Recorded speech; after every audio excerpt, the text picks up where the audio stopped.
Barrister রুমিন ফারহানা মুগ্ধ হয়ে আমার বক্তব্য শুনেন আমি খুব কৃতার্থ হলাম। আগে ধর্ষিতারা রেকর্ড করতে যেত না থানায় বা পারত না, সামাজিক বা রাজনৈতিক বিভিন্ন হস্তক্ষেপের কারণে। এখন থানায় গেলেই অথবা অনলাইনে তারা জিডি সহ অন্যান্য কিছু দায়ের করতে পারে। আমরা তনু হত্যার আসামিকে দীর্ঘ 15-17 বছরে যে রেকর্ড নাই সেই রেকর্ড ভঙ্গ করে আমরা তনু হত্যার আসামি ডিএনএ রিপোর্টের উপর ভিত্তিতে আমরা অ্যারেস্ট করতে সক্ষম হয়েছে মাননীয় স্পিকার। বাকিগুলো মাননীয় সদস্য জনাব রুমিন ফারহানা, এখানে জনাব বলে ফেললাম, তো জেনারেল ক্লজেস অ্যাক্ট অনুসারে আর কি সি ইনক্লুডস হি,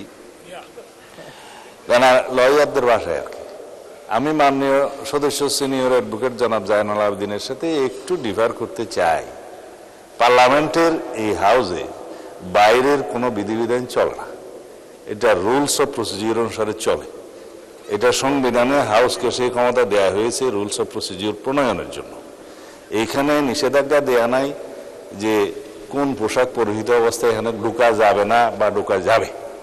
তো সুতরাং তার এভরি লিবার্টি আছে সেই ড্রেসটা বা ইয়েটা পরার জন্য। হ্যাঁ, সুপ্রিম কোর্ট জুডিশিয়ারিতে তার নিজের মতো করে রুলস প্রণয়নের অধিকার আছে, সেটা ওখানে থাকবে। But the separation of power theory অনুসারে লেজিসলেচার এবং জুডিশিয়ারি একটা আরেকটাকে ওভারল্যাপিং বা কোনো ডিকটেট করতে পারে না। তাই আমি প্র্যাকটিসিং লয়ার না, সেই জন্য আমি বোধহয় একটু জুরিসডিকশন ক্রস করে ফেললাম আর কি। শোভন পোশাক পরাটা ভালো, এটা অতীব শোভন পোশাক। ব্যারিস্টার রুমিন ফারহানা মুগ্ধ হয়ে আমার বক্তব্য শুনেন আমি খুব কৃতার্থ হলাম।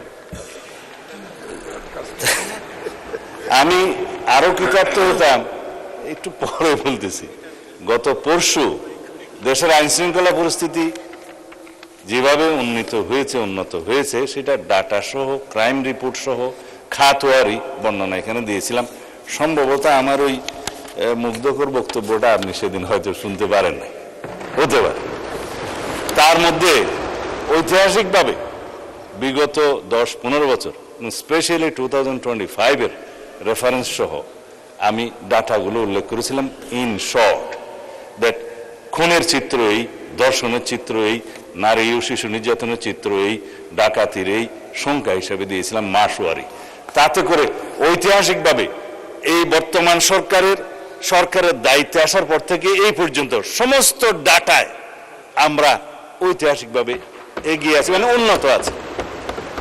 সেই ডাটাটা আমি বলেছিলাম, আমি যেটা অন রেকর্ড এখানে বলেছি সেই ডাটাটা ডিপার্টমেন্ট থেকে একটা ক্ষেত্রে বলেছি আমরা একটু পিছিয়ে আছি। সেটা হলো এই যে দর্শনের কেস রেকর্ডের ক্ষেত্রে আমরা একটু বেশি দর্শনের চিত্রটা পেয়েছি। তার একটা কারণ আছে, আগে ধর্ষিতারা রেকর্ড করতে যেত না থানায় বা পারত না, সামাজিক বা রাজনৈতিক বিভিন্ন হস্তক্ষেপের কারণে। এখন থানায় গেলেই অথবা অনলাইনে তারা জিডি সহ অন্যান্য কিছু দায়ের করতে পারে, এফআইআর দাখিল করতে পারে। এখানে কোনো ইন্টারফিয়ারেন্স নাই, যার কারণে নাম্বারটা একটু ইনক্রিজ হয়েছে। তবে সুখের কথা হলো ধর্ষণ যেখানেই হোক, শিশু হোক নারী হোক, যে অবস্থাতে হোক, আমরা তাৎক্ষণিকভাবে সেটা পুলিশ ডিপার্টমেন্ট অ্যারেস্ট সহ চার্জশিট প্রদানের জন্য এবং মামলায় সহযোগিতা করার জন্য সাক্ষী উপস্থাপন সহ ট্রায়ালের সমস্ত ক্ষেত্রে একটা বৈপ্লবিক পরিবর্তন দেখতে পেয়েছি। যার জন্য রামিসা হত্যার বিচার হয়েছে 15 থেকে 17 দিনের মধ্যে। মাননীয় বিরোধী দলীয় নেতা দাবি করেছেন 15 দিনের মধ্যে বিচার করতে হবে, 17 দিনে বিচার হয়েছে। এটা বাংলাদেশের রেকর্ড। আমরা তনু হত্যার আসামিকে দীর্ঘ 15-17 বছরে যে রেকর্ড নাই সেই রেকর্ড ভঙ্গ করে আমরা তনু হত্যার আসামি ডিএনএ রিপোর্টের উপর ভিত্তিতে আমরা অ্যারেস্ট করতে সক্ষম হয়েছে মাননীয় স্পিকার। বাকিগুলো আইন শৃঙ্খলা পরিস্থিতি উন্নয়নের ক্ষেত্রে বলতে চাই, চট্টগ্রামের বাকুলিয়া একটা শিশু ধর্ষণের প্রচেষ্টা হয়েছিল, সেটা তাৎক্ষণিকভাবে অ্যারেস্ট হয়েছে এবং সেটাও মামলা চার্জশিট দাখিল করা হয়েছে সম্ভব। এইভাবে সমস্ত জায়গায় আমি আরেকটা বিষয় উল্লেখ করবো না, যেহেতু আমাদের অ্যাটমসফিয়ারটা খুব ভালো আছে। দলমত নির্বিশেষে দলীয় পরিচয়ের ভিত্তিতে এখানে কোনো পুলিশ কোনো অ্যারেস্ট গ্রেফতার করা হয় না, করছে না। অপরাধীকে অপরাধী হিসেবে ট্রিট করছে। সেটা বিরোধী দলীয় পক্ষ থেকে আমরা পেয়েছি। যদি তাদেরও কোনো নেতা কর্মী বিভিন্ন অপরাধে জড়িত হয় তারা সাথে সাথে ডিসিপ্লিনারি অ্যাকশন নিচ্ছে, সেটা অ্যাপ্রিসিয়েট করি, ধন্যবাদ। আমরাও সেই একইভাবে আইন শৃঙ্খলা পরিস্থিতি উন্নয়নের জন্য কোনো রাজনৈতিক পরিচয়কে আমরা কখনো প্রাধান্য দেব না। সুতরাং এই একটা ক্ষেত্র ব্যতীত বাকি সমস্ত ক্ষেত্রে আমরা বৈপ্লবিক পরিবর্তন না আনলেও দৃশ্যমান পরিবর্তন আনতে সক্ষম হয়েছে। মাননীয় স্পিকার, আইন শৃঙ্খলা পরিস্থিতি উন্নয়নের জন্য যেটা আমরা দুইটা আইন এনেছি, যেটা মাদকের ভয়াল থাবা থেকে আমাদের এই জাতিকে রক্ষা করতে হবে, জুয়ার প্রতিরোধ গতি থেকে এই জাতিকে থামাতে হবে, আমাদের যুব সমাজকে রক্ষা করতে হবে। সেই জন্য আমরা মাদকদ্রব্য নিয়ন্ত্রণ অধিদপ্তরকে একটা স্বয়ং সম্পূর্ণ ডিপার্টমেন্ট হিসেবে আমরা পরিচালনা করার সিদ্ধান্ত নিয়েছি। এখানে ডগ স্কোয়াড দেওয়া হবে, তাদের লোকজনকে অস্ত্রসহ প্রশিক্ষণ দেওয়া হবে এবং তাদের জন্য হাজতখানার ব্যবস্থা করা হয়েছে আসামিদেরকে মধ্যবর্তী সময় রাখার জন্য, এবং ল্যাবরেটরির ব্যবস্থা করা হচ্ছে সমস্ত ডিস্ট্রিক্টে, যাতে মাদকদ্রব্য ল্যাবরেটরিতে টেস্ট করে সেটা কোর্টের রিপোর্ট অনুসারে দিতে পারে সেটা মাদকদ্রব্য কিনা। এই সমস্ত বিষয়গুলো আমাদেরকে একটু সময় নিয়ে, ব্যয় নিয়ে, স্ট্রাকচারগুলো দাঁড় করিয়ে তারপরে আমাদেরকে যেতে হবে। তাদেরকে অত্যাধুনিক অস্ত্র দেওয়া হচ্ছে, কারণ মাদক যারা ব্যবসা করে, চোরাচালান করে সীমান্তে বিভিন্ন জায়গায়, তাদের কাছে সশস্ত্র গ্রুপ আছে।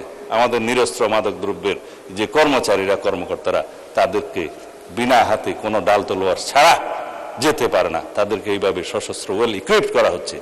আধুনিক টেকনোলজি সম্পন্ন সমস্ত মেশিনারিজ ইকুইপমেন্ট স্থাপন করা হচ্ছে। জুয়ার ক্ষেত্রেও অনলাইন এবং অফলাইন এবং বিভিন্ন ডিজিটাল প্ল্যাটফর্ম, সাইবার স্পেসে যে সমস্ত অপরাধ হচ্ছে সেগুলো অ্যাড্রেস করার জন্য সেরকম প্রযুক্তি সম্পন্ন লোকবল এবং মেশিনারি সেগুলোর ব্যবস্থা করা হচ্ছে। এতদিন কিভাবে রাষ্ট্র চলেছে এই সমস্ত এগুলো অ্যাড্রেস না করে, সেটা আমার কাছে অবাক লাগে। মাননীয় স্পিকার, পৃথিবী কোথায় গেছে? আর আমরা 1867 সনের জুয়া নিয়ন্ত্রণ আইনের উপর দিয়ে আমরা ছিলাম। এখন জুয়া নিয়ন্ত্রণ এই প্রতিরোধ আইন, যেটা বেটিং টেটিং এগুলো সব সহ প্রতিরোধ করা হবে 2026 সনের মডার্ন আইন অনুসারে।